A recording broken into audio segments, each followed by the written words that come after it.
There are several layers to the question of what is China. What is China to the Europeans? Well, for a long time, China was an economic opportunity, a potential partner for doing business, a hub for production, a source of funding and investments with the Belt and Road Initiative. And to quote from one of the leading figures in the European business sector, there's no second China. It was always this, once in a lifetime opportunity for European businesses.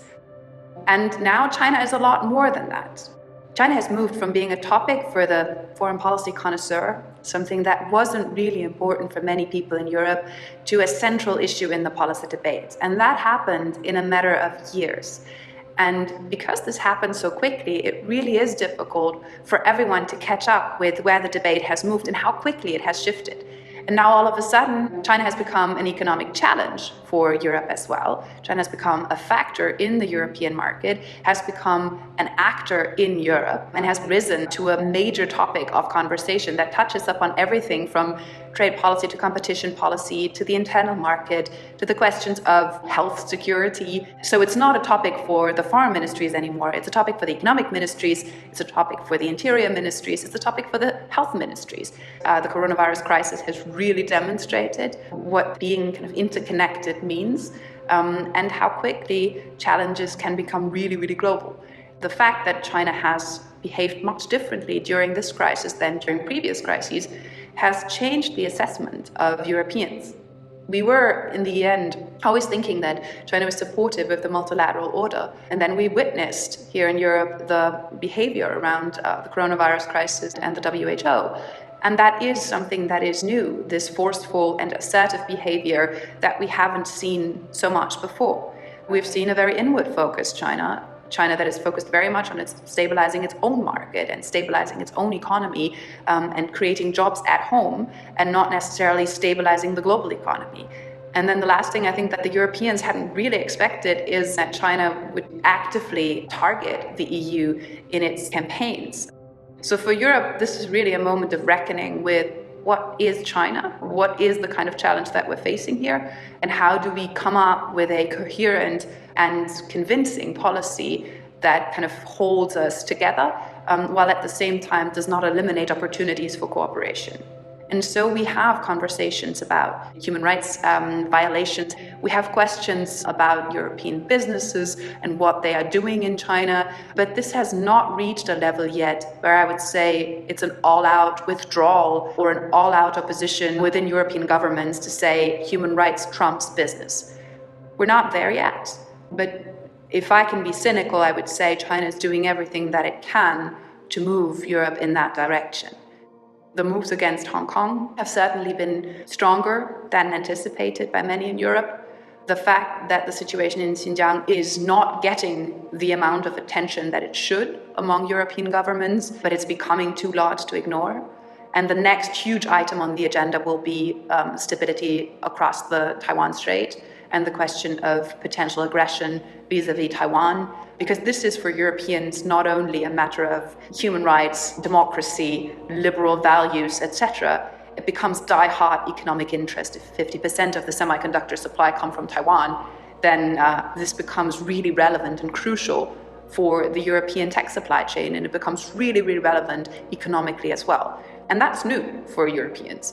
Taiwan used to be a case that we would look at as an issue very far away, but now it becomes a very plausible contingency at a time of huge geopolitical rivalry, and it would put Europe in a really, really difficult spot. So I think when it comes to the question of European convergence on the China question, it's really important to look into where the different debates are. One of my favorite arguments usually made by American counterparts is, I've talked to the Europeans about this. And then my first question usually is, well, what European did you talk to? What country did that person come from? And what ministry did that person come from? Or what industry did that person come from? Because there is really a million different debates when it comes to China and what the potential of these conversations is. The dominant voices are obviously emerging from France and from Germany at the moment, and from Brussels, where a lot of the thinking on the China challenge is actually happening. And this is obviously also not in the interest of all of the other European states. So what Europe has to do is square the very, very complex circle of having a more coherent approach, that is actually led by a few voices that are capable of taking the lead, but that is also inclusive of all of the other different voices and priorities that are important. On an underlying basis, there is an overall move in Europe and across Europe, from north to south, east to west, towards greater skepticism, being more careful when it comes to China, towards recognizing the existing economic opportunities, but also the emerging economic challenges, and the question of future competitiveness of European businesses. And the economic gains have been very, very limited for many of the countries. China would have to offer a lot, and it has only so far promised a lot, but not really delivered that much. So I think from a US perspective, there has been this notion that the US has to get tough on Europe to fall in line on addressing the China challenge. And then the immediate emerging narrative has been, but the US is just pushing Europe towards China, which kind of leaves Europe with limited agency in this conversation. I cannot speak for the US, but I can speak for a European watching the US watch China. And I think what we see there is an antagonism that the Europeans do not have. Obviously, for the US, China is a broader geopolitical rival, a rival for influence in the region, a rival for technological supremacy, for geopolitical supremacy, for economic supremacy in the end. But that's something that the Europeans only see to a much lesser degree. And this is where sometimes I feel that the US and the European debate are out of sync, because the US has been dealing with these issues for a lot longer and has taken a bit more of a comprehensive approach. And I think this has been particularly visible in the 5G debate. So as early as 2010, the US has started looking into Huawei, looking into ZTE, looking into how challenging these companies could be from a national security perspective, and drawing their own conclusions from that. This is a debate that did not take place at that moment in Europe. So there is a really different starting point from where the countries left, basically, with the US with a very, very limited exposure to Chinese technology in their existing network infrastructure, in comparison to many European operators that have up to 100% of their radio access network or even their core from Chinese technology. There's a fierce competition in Europe. There's many operators competing against each other. So the competition for margins is much higher than in the US. So the pressure to buy at lower prices is much higher. Then when the US started its initial campaign with Mike Pence at the Munich Security Conference, basically telling the Europeans that this would have severe consequences if they would choose to go with Huawei or ZTE in their 5G infrastructure, basically saying, this is a national security issue, you just don't understand it, you need to act now, and if you don't act, it will have consequences for the security alliance. Now, this did have an effect in Eastern Europe, but not because Eastern Europe is so particularly concerned about China, but because Eastern European countries are particularly concerned about Russia and are very eager to keep the US security guarantee intact and to show that they can support US policies in a different area. But this campaign had absolutely limited and even a contrary effect in Western European states, for example, in Germany, where this was just seen as US bullying. And it was really seen as, now that the US is pushing us in that direction, we should really reconsider and we should think about what way we want to go.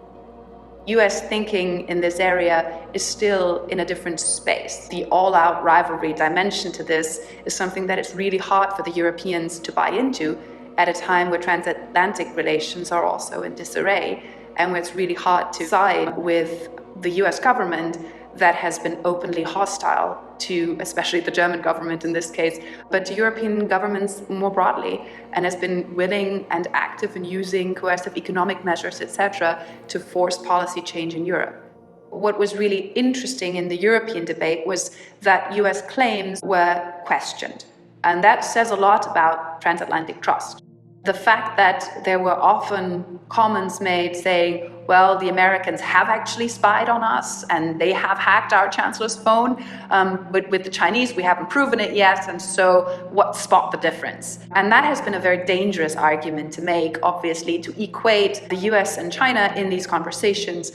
Lots of arguments of equidistance that, especially in Germany, have been very much part of the public conversation about these issues. And then it becomes very difficult to actually make an independent assessment of the actual security risk that we're facing when it's kind of papered over with disappointed transatlanticists that say it doesn't make any difference anymore. It does make a difference what kind of system and what kind of rules-based system a company has to report to. And it does make a difference whether a trusted supplier can be called trusted because there is actually a legal mechanism that one can base claims against, etc., or whether a vendor is subject to national security regulation that forces it to hand over data to an authoritarian state. So in terms of the overall public sentiment, US policy and the US policy towards Europe has had an effect on how Europeans see the US. It had a more limited effect on how the Europeans see China. I think that's really important to underline. And I don't think that an all-out pressure campaign attacking Europe and trying to force European states into compliance and force them into getting tougher on China is the way to go.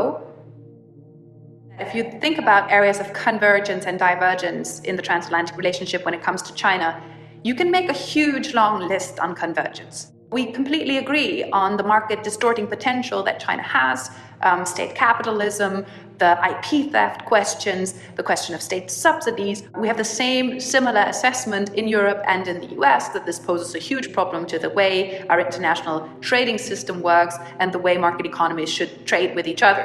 So I think that part is very clear. Also the part of the political assessment that we're having. There's no disagreement between the US and Europe that the national security law in Hong Kong is a problem. And the fact that up to 1 million people are in camps in Xinjiang, that poses a huge challenge and is a huge human rights violation, is also not something that is a huge issue of contention between the US and European countries. Neither is the fact that it is a problem if China is an assertive player in its region, in the South China Sea, at the Sino-Indian border, in Taiwan. So I think the list is long of areas where we completely agree on the assessment of the problem. Where we diverge is the willingness to use coercive tactics via the allies, whereas some of the measures that the US has taken with regard to China are actually fully in Europe's interest as well. They're not finding European support because of the overall problems in the transatlantic relationship. So if we think ahead for the future, then I think if the overall transatlantic climate can be improved, much more convergence on the questions of how to deal with China can emerge. And that's also something that Beijing is terribly worried about. The only thing that can pose a real challenge to China's economic and tech future is if the US and Europe were to agree on a lot of these areas and were to agree on measures to be taken and harmonize their approach. There is huge potential in this, and there is a huge interest on the European side as well to get the transatlantic policy when it comes to dealing with the challenges that China poses, not just China in general, but the policies of the Chinese administration, especially the economic policies, that these challenges are real and is something that Europe needs to address. And when it addresses them alone, there will be some potential in this, but jointly addressed with the United States, they will obviously be much more effective.